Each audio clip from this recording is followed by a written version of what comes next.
जय माँ काली मित्रों, आपका मेरे चैनल माँ काली माँ दुर्गा शक्ति संवाद में स्वागत है। मित्रों, अगर आप हमारे चैनल पर नए हैं तो हमारे चैनल को सब्सक्राइब कीजिए, लाइक कीजिए, शेयर कीजिए। साथ ही नोटिफिकेशन बेल को भी प्रेस कीजिए, जिससे हमारी आने वाली वीडियोस का नोटिफिकेशन आपको तुरंत मिल जाए। मित्रों, जैसा कि आप सभी जानते हैं, अब पितृपक्ष प्रारंभ होने जा रहा है। तो ऐसी परिस्थिति में हमें क्या करना चाहिए और पितरों की हमारे जीवन में क्या भूमिका होती है, क्या महत्व होता है, और अगर हम उनकी सेवा नहीं करते हैं, उनका सम्मान नहीं करते हैं, तो हमें जीवन में कौन कौन से कष्ट उठाने पड़ते हैं। तो उसी से संबंधित ये वीडियो है, आप वीडियो को ध्यान से सुनिएगा। देखिए मित्रों, जब पितृपक्ष प्रारंभ होता है तो वो समय होता है आपको अपने पितरों को प्रसन्न करने का। और जिनके घर में पितृ प्रसन्न नहीं होते हैं, उनके घर में बहुत सारी परेशानियाँ आती हैं, बहुत सारी मुसीबतें आती हैं। या जिनकी कुंडली में पितृदोष होता है, उनकी कुंडली में भी बहुत सारी दिक्कतें होती हैं, और वो हमेशा यही प्रश्न करते हैं कि जो ये हमारी कुंडली में पितृदोष है उसका निवारण कैसे हो सकता है। पहली बात तो हम आपको ये बता देते हैं, जो कुंडली में आपके ग्रह स्थित हैं, आप उसको आज अगर किसी ज्योतिषी को कुंडली दिखाते हैं तो वो आपको यही कहेंगे कि आपको पितृदोष है। अगर आप 10 साल बाद दिखाते हैं तब भी पितृदोष है, 50 साल बाद दिखाते हैं तब भी पितृदोष है। क्योंकि जिस ग्रह स्थिति में आप उत्पन्न हुए थे, यानी आपका जन्म हुआ था, वो ग्रह स्थिति कभी बदल नहीं सकती। तो वो आपको हमेशा यही बताएंगे कि आपकी कुंडली में पितृदोष है।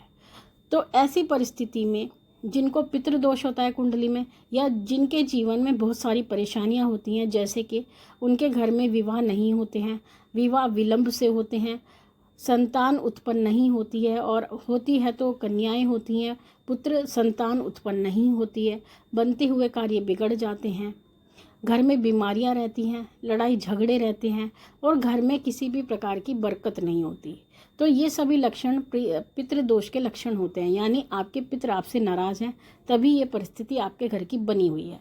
या आपके घर में पढ़े लिखे बच्चे हैं लेकिन उनकी जॉब नहीं लगती, कितना भी प्रयत्न कर ले उनकी जॉब नहीं लगती, और अगर आप कोई कार्य करने जा रहे हैं तो वो कार्य एंडिंग पॉइंट पर जा कर के खराब हो जाता है, यानी बनता हुआ कार्य बिगड़ जाता है। तो भी ये पितृदोष के लक्षण होते हैं। तो ऐसी परिस्थिति में पितृदोष के लक्षणों को दूर करने के लिए आपको क्या करना होता है, या अपने पितरों को प्रसन्न करने के लिए श्राद्ध पक्ष आता है। तो इस श्राद्ध पक्ष में आपको अपने पितरों को प्रसन्न करना चाहिए, उनको मनाना चाहिए, और उनके निमित्त दान आदि करना चाहिए। वस्त्र का दान करना चाहिए, अन्न का दान करना चाहिए, धातु का दान करना चाहिए, चप्पल दे सकते हैं, छतरी दे सकते हैं, गीता आप दे सकते हैं, माला दे सकते हैं, आसन आप दे सकते हैं। यानी ये सभी चीज़ें आप दान कर सकते हैं। अगर आप दान करते हैं तो उनको इसका जो है उससे उनको एक शक्ति प्राप्त होती है, उनको तृप्ति प्राप्त होती है, और जब आपके पितृ तृप्त होते हैं तो वो आपको आशीर्वाद देते हैं। तो जैसा कि आप सभी जानते हैं, पितृपक्ष प्रारंभ होने जा रहा है पूर्णिमा से। तो इस पूर्णिमा से अगर आप चाहते हैं कि आपके पितर प्रसन्न रहें, तो आपको सबसे पहले ये ध्यान करना है कि आपको पूर्णिमा के दिन से ही पितरों को प्रसन्न करने के लिए दक्षिण दिशा में एक देशी घी का दीपक लगाना है, और दिशा दक्षिण होनी चाहिए। और संध्या काल पर जब सुबह और शाम मिल रहे होते हैं, उस समय पर आपको दक्षिण दिशा में एक देशी घी का दीपक रोज जलाना है, जिससे कि आपके पितर आपसे प्रसन्न होंगे। ये तो पहला कार्य है। दूसरा कार्य आपको क्या करना है कि आपको रोज अपने पितरों के निमित्त अन्नदान करना है। अन्नदान से तात्पर्य ये है कि आप रोज, यानी 16 के 16 दिन, पूर्णिमा से लेकर के अमावस्या तक, और इस बीच में अगर आपके घर में श्राद्ध होता है तो वो रहता है अलग। तो आपको क्या करना है, रोज आपको अपने पितरों के निमित्त भोजन निकालना है, और ये कार्य आपको 16 के 16 दिन ही करना है। उसमें आप क्या कर सकते हैं, आप कौवों को भी जिमा सकते हैं, यानी जो कौवे होते हैं उनको भी आप भोजन करा सकते हैं। आप उनके लिए पूरियां बना सकते हैं, पराठे बना सकते हैं। अगर आप ये भी नहीं कर सकते तो आप चावल उबाल करके उसमें बूरा और देशी घी डाल करके जहाँ पे कौवे एकत्रित होते हैं वहाँ पर उनको जिमा सकते हैं। तो उससे भी आपके पितृ प्रसन्न होते हैं। या फिर आप गाय को हरा चारा डालें।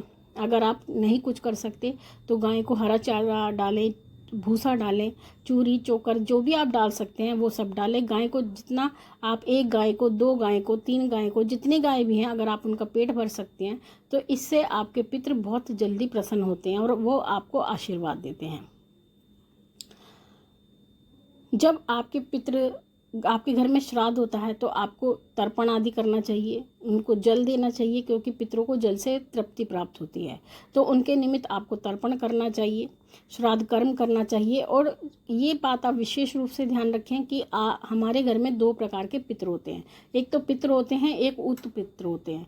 ऊत पितर उनको कहा जाता है जो हमारे परिवार में, जैसे मामा नानी, ताऊ चाचा, दादा दादी, यानी जो हमारे पिताजी की तरफ के हैं, उसमें अगर कोई व्यक्ति अविवाहित मृत्यु उसकी हो जाती है तो वो जो है ऊत पितर कहलाता है। जो ऊत पितर होते हैं वो पितरों से ज़्यादा क्रोधी होते हैं, उनको गुस्सा बहुत जल्दी आता है, बहुत जल्दी वो नाराज़ हो जाते हैं, छोटी छोटी बातों पर वो बिगड़ जाते हैं, तो उनको मनाना बहुत मुश्किल कार्य होता है।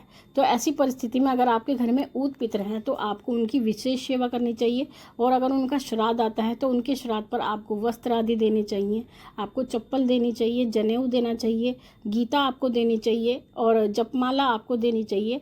ये सभी चीज़ें आपको किसी ब्राह्मण को देनी चाहिए, क्योंकि श्राद्ध पक्ष का जो भोजन होता है, जो दान होता है, उसको लेने का अधिकारी केवल एक ब्राह्मण होता है।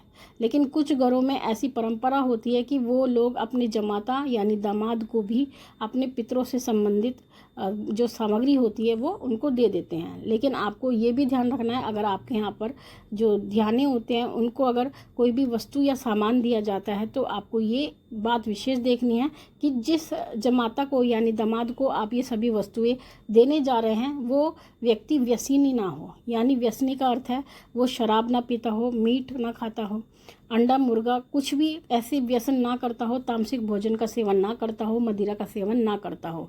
अगर आपका दामाद ऐसा है, आपके जो ध्याने हैं वो ऐसे हैं, तो ही आप उनको पितरों से संबंधित दान करें, अन्यथा आप ये दान किसी ब्राह्मण को दें। और वो ब्राह्मण भी ऐसा होना चाहिए जो किसी मंदिर की सेवा करता हो। तो इस प्रकार के ब्राह्मण जो होते हैं वही श्राद्ध पक्ष का सामग्री लेने के, भोजन करने के अधिकारी होते हैं। तो अगर आप ये सभी कार्य करते हैं तो आपके जो पितर हैं इससे तृप्त होते हैं, और जब पितर तृप्त होते हैं तो वो आपको आशीर्वाद देते हैं। और जिनके जीवन में पितर तृप्त होते हैं, जिनके पितर खुश होते हैं, प्रसन्न होते हैं, उनके जीवन में कभी कोई कठिनाई नहीं आती है। उनके यहाँ विवाह भी सही समय पर होते हैं, उनके यहाँ संतान भी जल्दी उत्पन्न होती है, उनकी कार्य भी सभी बनते हैं, घर में लड़ाई झगड़े नहीं रहते, बीमारियां नहीं रहती, किसी की आकस्मिक मृत्यु नहीं होती है। तो ये सभी चीज़ें जो हैं पितरों के प्रसन्न होने से रहती है। और आपके घर में कोई भी नकारात्मक ऊर्जा प्रवेश नहीं करती है। अगर आपके पितर प्रसन्न हैं तो वो किसी भी प्रकार की तांत्रिक क्रिया को आपके घर में प्रवेश नहीं करने देते हैं, किसी गंदी ऊर्जा को वो आपके घर में प्रवेश नहीं करने देते हैं, क्योंकि आत्मा को पहचानती हैं। तो वो आपको इन सभी मुसीबतों से बचा कर रखते हैं और आपकी रक्षा करते हैं। तो इसलिए इस पितृपक्ष में आप चाहें तो अपने पितरों को प्रसन्न कर सकते हैं और प्रसन्न करके उनके आशीर्वाद को प्राप्त कर सकते हैं। तो मित्रों, ये थी जानकारी आप सभी के लिए। माँ भगवती से यही प्रार्थना करते हैं कि वो आपके भंडारे भरती रहे, आपकी सभी मनोकामनाओं को पूर्ण करती रहे, आप पे अपना पूर्ण आशीर्वाद बना के रखे। आपसे फिर मिलते हैं अपनी अगली वीडियो में। तब तक के लिए जय महाकाली, जय महाकाल।